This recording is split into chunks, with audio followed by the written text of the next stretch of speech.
Paul was talking to Timothy as a minister. He says, if people are not willing to change, leave them to themselves. How much time is wasted in contemporary Christianity by counseling people who will never change? I have a friend who was a minister in Australia. He's retired now. Very successful minister with a large congregation. And he had a number of young pastors working under him. And one day he said to them, all your books on psychology and counseling, I want you to throw them away. That from now on we're going to counsel people only out of the Bible.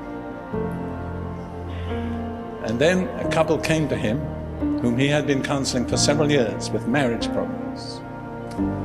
And he said to them, from now on, I'm not going to counsel you because you're disobeying the word of God.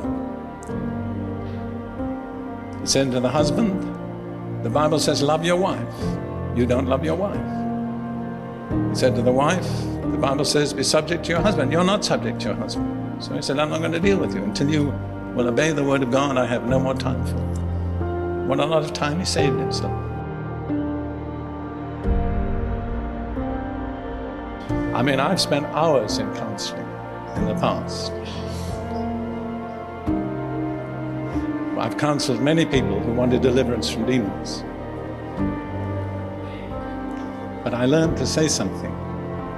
If they had too many theological problems and too many questions, I used to say this: deliverance is for the desperate.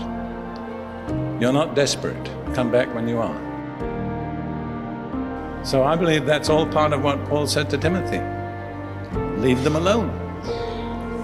Don't waste time on people who will not change. If a person is willing to change, God will go to endless lengths to help them. But if they want to stay the way they are, God leaves them to themselves. If you look in the rest of this chapter, and I won't deal with it, you find that the secret undermining force is the occult.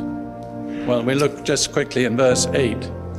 As Jannes and Jambres resisted Moses, so these also resist the truth. Jannes and Jambres were the two magicians who had a contest with Moses and Aaron.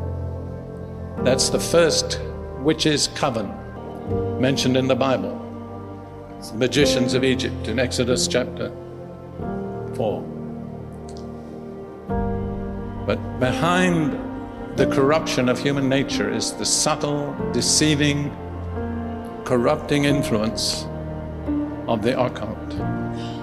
And that's the force that hastens the corruption. And then in verse 13, Paul says, but evil men and impostors will grow worse and worse, deceiving and being deceived. Now, when the Bible says, or this translation says impostors, let me say, I've learned Greek since I was 10 years old. The Greek word is enchanters. Evil men and enchanters will grow worse and worse. In other words, incantation is one major form of occult practice. Again, it's the occult.